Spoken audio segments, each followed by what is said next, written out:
নমস্কার বন্ধুরা, নিয়ে চলে এসেছি তোমাদের জন্য আজকে আরেকটি নতুন ভিডিও নিয়ে। যারা বর্ধমান বিশ্ববিদ্যালয় 2025-2027 সিজনে অধীর আগ্রহে অপেক্ষা করছিল যে সায়েন্সের মূলত যারা স্টুডেন্ট যে সেকেন্ড ফেজ কবে আসবে, বা যারা আর্টসের স্টুডেন্ট অপেক্ষা করছো যে থার্ড ফেজ কবে আসবে, তো ইতিমধ্যেই তোমরা জেনে গেছো যে যারা সায়েন্স স্টুডেন্ট তাদের কিন্তু সেকেন্ড ফেজ চলে এসেছে।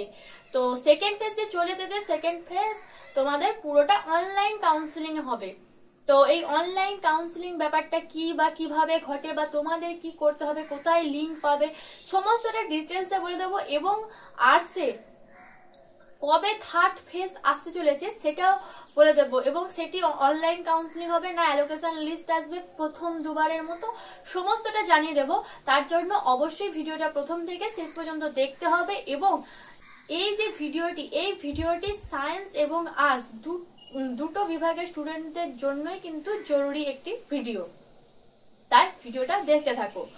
দেখো, প্রথমে বলি তোমাদের যারা সায়েন্সের স্টুডেন্ট তাদের যে অনলাইন কাউন্সিলিং এসেছে এবারে হবে সেকেন্ড ফেজে। তো এটা কিন্তু তোমাদের জন্য খুবই খুশির খবর বা ভালো খবর বলতে পারো। কারণটা কি না, তোমাদের আমি প্রথম দিন থেকে বলে এসেছিলাম যে অনলাইন কাউন্সিলিং হচ্ছে সব থেকে ভালো এই সিলেকশন প্রসিডিওরের ক্ষেত্রে। অ্যালোকেশন লিস্ট যে জারি হয়েছিল তার থেকে অনলাইন কাউন্সিলিং ভালো।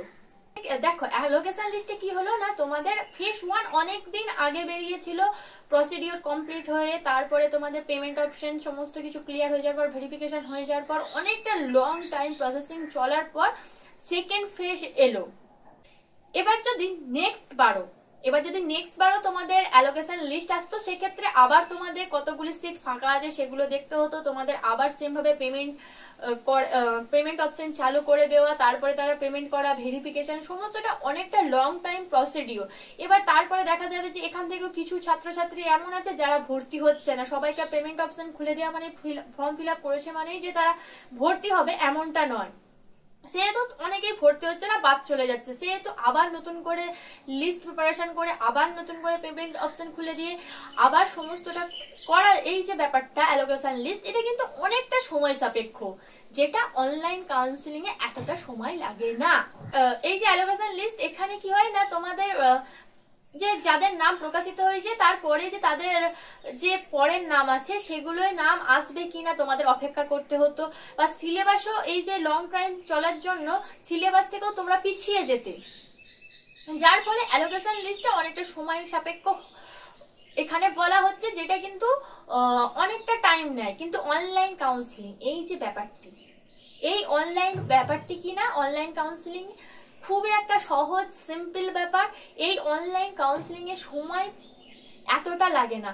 এখানে যেমন অ্যালোকেশন লিস্টে তোমাদের পেমেন্ট অপশন খুলে দেওয়া হচ্ছে, যতগুলো সিট ফাঁকা আছে ততগুলো দেখে। তো অনলাইন কাউন্সিলিং এ কি হয় না, তোমাদের মুখের কথায় তোমাদের স্যাররা সিট রিজার্ভেশন করবে।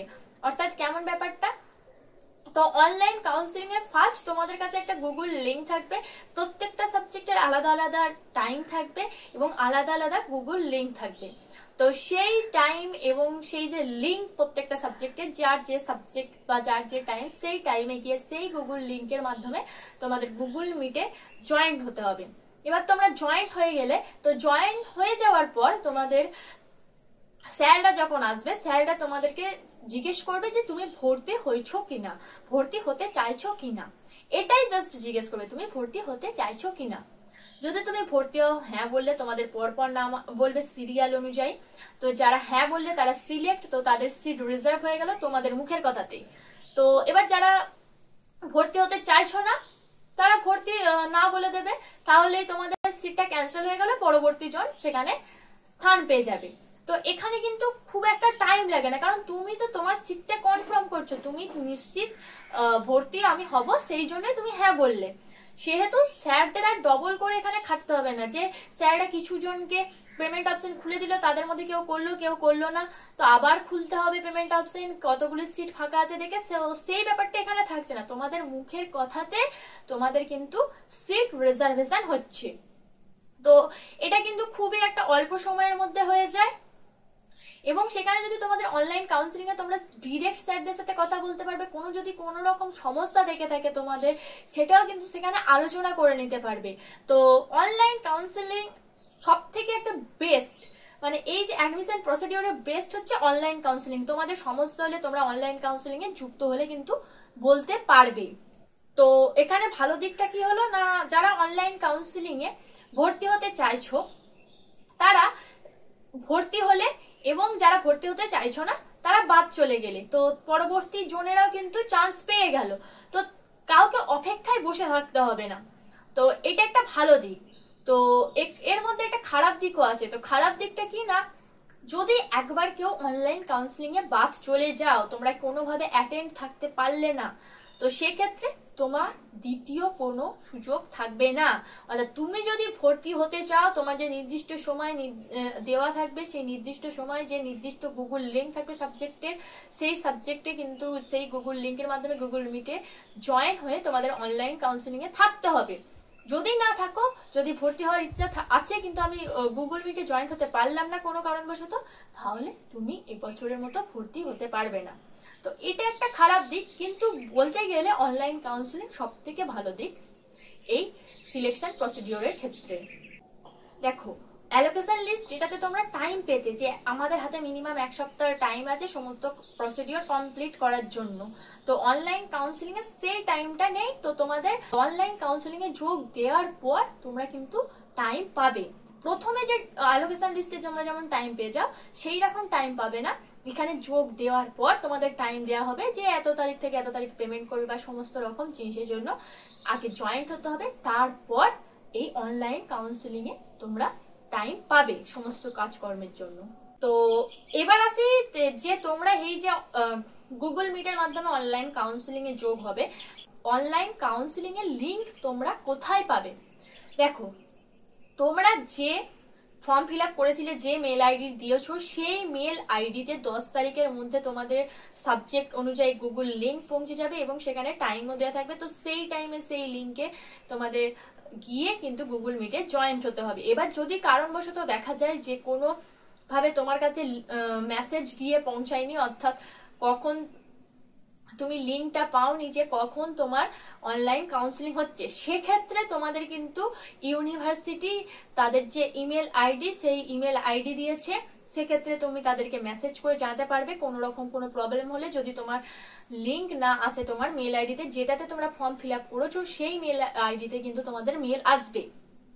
তো যদি কোনো প্রবলেম হয়ে থাকে, যদি মেল না আসে তোমাদের অনলাইন কাউন্সিলিং এর জন্য, তো সেক্ষেত্রে তোমরা ইউনিভার্সিটির যে মেল আইডি, সেই মেল আইডিতে তোমরা মেল করো, এবং তোমাদের 11 তারিখ থেকে অনলাইন কাউন্সিলিং শুরু হচ্ছে। তো যার যখন অনলাইন কাউন্সিলিং হবে, যে টাইম দেওয়া আছে, সেই টাইমে কিন্তু তোমরা অবশ্যই বাধ্যতামূলকভাবে জয়েন্ট হয়ে যাবে যদি তোমরা এবছর ভর্তি হতে চাও। তো এখান থেকে বুঝতে পারছো যে সায়েন্সের কিন্তু ফেজ 3 আসার সম্ভাবনা খুবই কম, কারণ অনলাইন কাউন্সিলিং এমন একটি প্রসিডিওর যেখানে কিন্তু খুব কম সংখ্যক ছাত্রছাত্রী বাদ যায়, সেহেতু এখানে থার্ড ফেজ আসার সম্ভাবনাটা খুবই কম। তো যাই হোক, এই অনলাইন কাউন্সিলিং যদি হতো তাহলে তোমাদের এতটা দেরি হতো না ভর্তির প্রসিডিওর বা সিলেকশন প্রসিডিওরে। যাই হোক, অবশেষে তোমাদের যে সেকেন্ড ফেজ এসেছে সেটাই কিন্তু আনন্দের খবর। তো এবার আসি যে আর্টস এর থার্ড ফেজ কবে আসছে। আশা করছি যে আর্টসের স্টুডেন্টদেরও অনলাইন কাউন্সিলিং হবে সায়েন্স স্টুডেন্টদের মতো। তো এটা খুব তাড়াতাড়ি আসতে চলেছে, কারণ আর অপেক্ষা করাবে না, কারণ অনেকটা পিছিয়ে যাবে যদি আরো অপেক্ষা করতে হয়। তো এবার যদি বলো যে তোমাদের আর্টসের যারা স্টুডেন্ট তাদের কবে থেকে এই কাউন্সিলিং হবে বা কবে থেকে এই প্রসিডিওরটা থার্ড ফেজে শুরু হবে, সেক্ষেত্রে বলে রাখি তোমাদের সোমবারের মধ্যে কিন্তু একটা নোটিশ আসার সম্ভাবনা আছে। যদি একান্তই সোমবারের মধ্যে নোটিশ না এসে পৌঁছায়, তাহলে সায়েন্সের যে সেকেন্ড ফেজ, সেই সেকেন্ড ফেজ শেষ হওয়ার পর কিন্তু তোমাদের থার্ড ফেজ আসবে। তো আশা করছি খুব একটা টাইম নেবে না। তো আমাদের কাছে এখন থার্ড ফেজ কবে আসবে তা এখনো পর্যন্ত সঠিকভাবে বলা যাচ্ছে না। তো যখন আসবে অবশ্যই তোমাদের আমরা জানিয়ে দেব। তো এখনো আমরা থার্ড ফেজ নিয়ে কোনো রকম কোনো তেমন ভাবে আপডেট পাইনি। তো যেটুকুনি পেয়েছিলাম সেইটুকুনি তোমাদের সামনে তুলে ধরেছি। তো আজকের ভিডিও আর বেশি বড় করছি না। সমস্ত রকম ইনফরমেশন পাওয়ার জন্য অবশ্যই আমাদের চ্যানেলটিকে সাবস্ক্রাইব করে রেখো, যাতে তোমরা সমস্ত রকম ইনফরমেশন তাড়াতাড়ি পেয়ে যেতে পারো। তো আজকের ভিডিও আর বেশি বড় করছি না, আজকের ভিডিও এখানেই শেষ করছি। ধন্যবাদ সবাইকে। Junior education.